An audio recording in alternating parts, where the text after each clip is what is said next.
Assalamualaikum warahmatullahi wabarakatuh.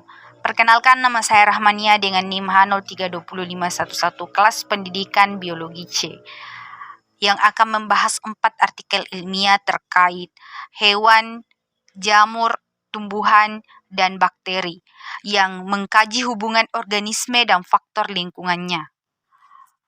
Oke, baik, yang pertama tumbuhan yang berjudul Pengaruh curah hujan dalam pembentukan bunga dan buah jambu bol.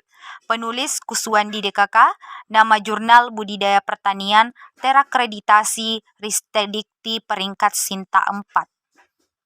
Langsung saja, jambu bol merupakan tanaman buah yang berasal dari semenanjung Malaysia.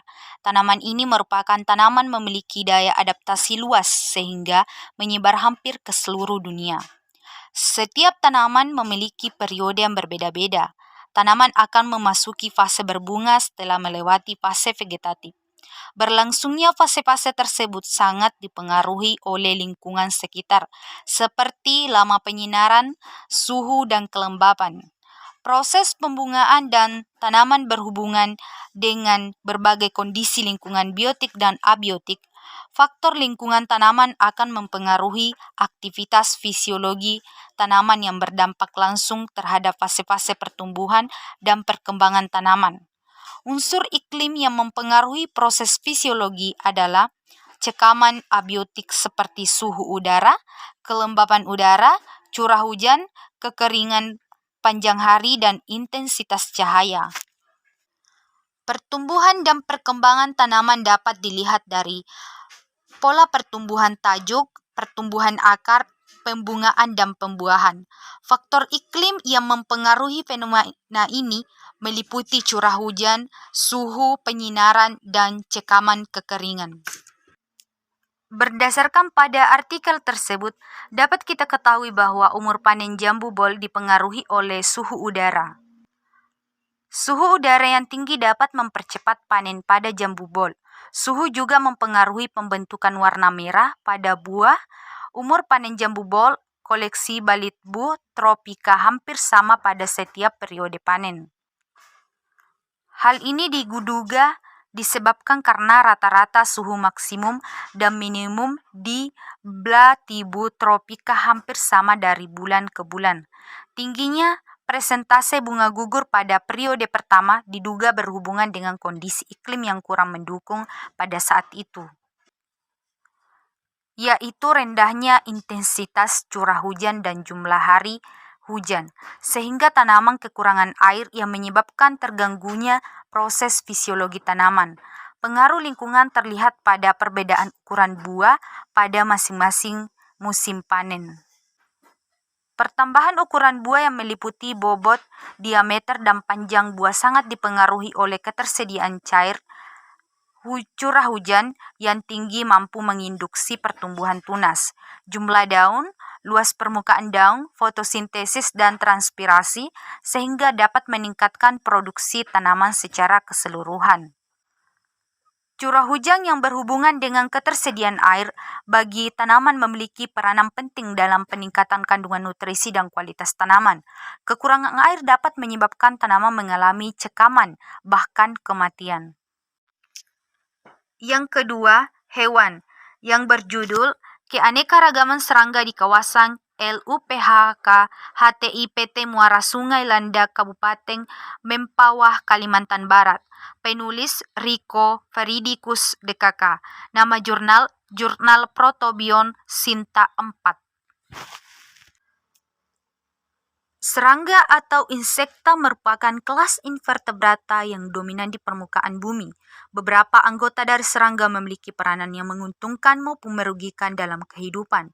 Serangga hidup dalam tanah, darat, udara maupun air. Tawar sebagai parasit pada tubuh makhluk hidup. Akan tetapi, serangga jarang hidup dalam air asin atau laut.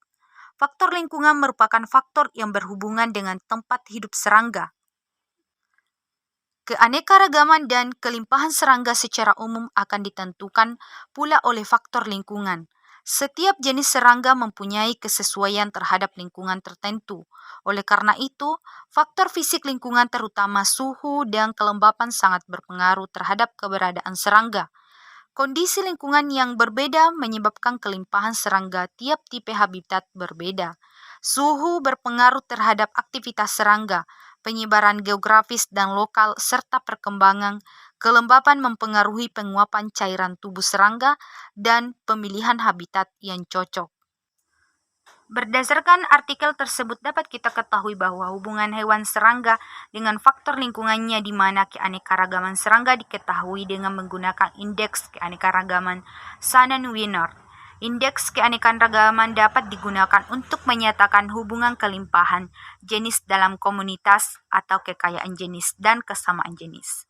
Nilai keanekaragaman akan tinggi jika individu per jenis merata.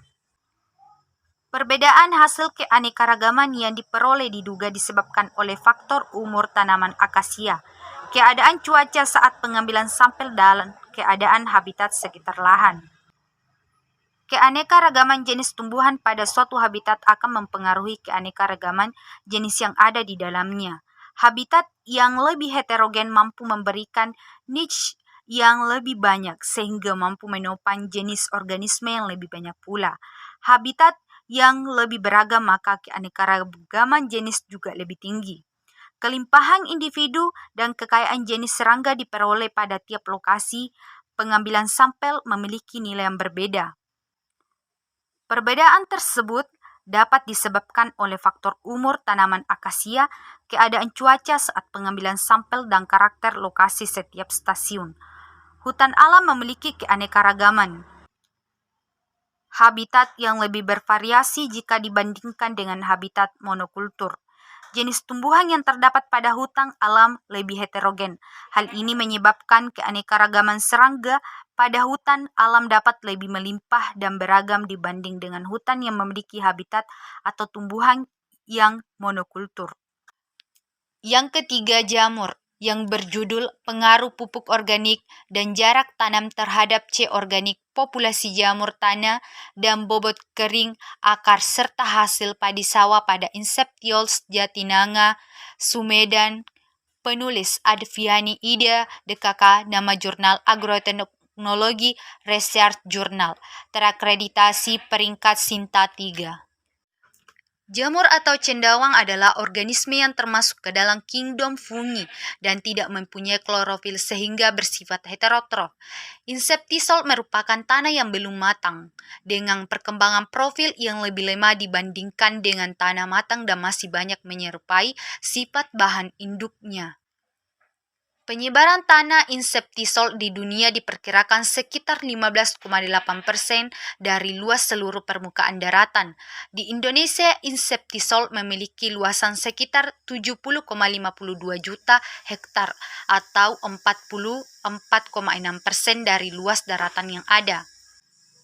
Dan di Jawa Barat terdapat sekitar 2.119 juta hektar. pH tanah yang agak masam dan tingginya kandungan liat sehingga P terverifikasi oleh AI atau Fe dan Mn menjadi bentuk yang tidak tersedia. Berdasarkan artikel tersebut dapat kita ketahui bahwa hubungan jamur dengan faktor lingkungannya, di mana pemberian pupuk organik dan jarak tanam tidak memberikan pengaruh nyata terhadap populasi jamur tanah, akan tetapi perlakuan pupuk organik dapat meningkatkan populasi jamur dibandingkan dengan kontrol penambahan setiap jenis bahan organik yang dapat dirombak ke dalam tanah, terutama pupuk kandang, merupakan efek yang luar biasa terhadap perkembangan miselia. Akan tetapi, jika kondisi tidak baik, jaringan vegetatif berkurang, pertumbuhan jamur sangat didukung oleh faktor lingkungan tumbuh selain dari C organik sebagai sumber energinya. Jamur juga sangat membutuhkan kondisi ekologis lain seperti kandungan oksigen, pH, dan kelembapan tanah. Curah hujan juga yang rendah mengakibatkan kelembapan tanah menjadi rendah. Pertumbuhan jamur didukung oleh kelembapan tanah optimum karena apabila kelembapan tanah terlalu tinggi maupun rendah mengakibatkan populasi jamur menurun karena jamur bersifat aerobik. Yang keempat, bakteri, yang berjudul Pengaruh Pemberian Glukosa yang Beda terhadap adaptasi Escherichia coli pada cekaman lingkungan asam.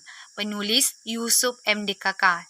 Nama jurnal Penelitian Pendidikan Biologi.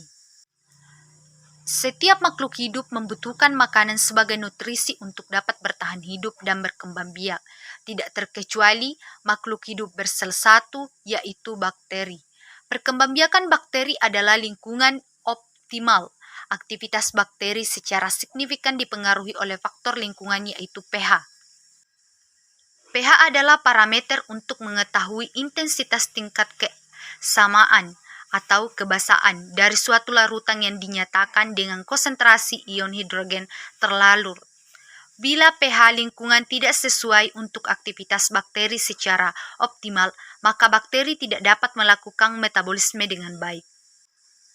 Bakteri sebagai mikroorganisme uniseluler tidak dapat menguasai faktor-faktor luar sepenuhnya, sehingga satu-satunya cara untuk dapat hidup adalah dengan cara menyesuaikan diri atau beradaptasi dengan lingkungan sekitarnya. Dalam proses penyesuaian diri dengan keadaan lingkungan sekitarnya ini, bakteri dapat beradaptasi dengan sangat cepat namun bersifat sementara waktu atau bahkan terjadi perubahan secara permanen, sehingga dapat mempengaruhi bentuk morfologi serta sifat-sifat fisiologis yang turun-menurun. Escherichia coli merupakan bakteri komensal yang dapat bersifat patogen, bertindak sebagai penyebab utama morbiditas atau mortalitas di seluruh dunia. Berdasarkan artikel tersebut, dapat kita ketahui bahwa hubungan jamur dan faktor lingkungannya di mana pada saat bakteri E. coli dikondisikan pada pH, sehingga populasi bakteri menurun akibat dari perubahan kondisi lingkungannya. Pertumbuhan mikroba sangat tergantung pada keadaan sekelilingnya. Ketika sel mikroba terkena cekaman lingkungan, sel akan merespon menghilangkan agen stres. Pemberian glukosa bertujuan sebagai sumber energi untuk bakteri E. coli agar bertahan pada kondisi asam dengan pH 4.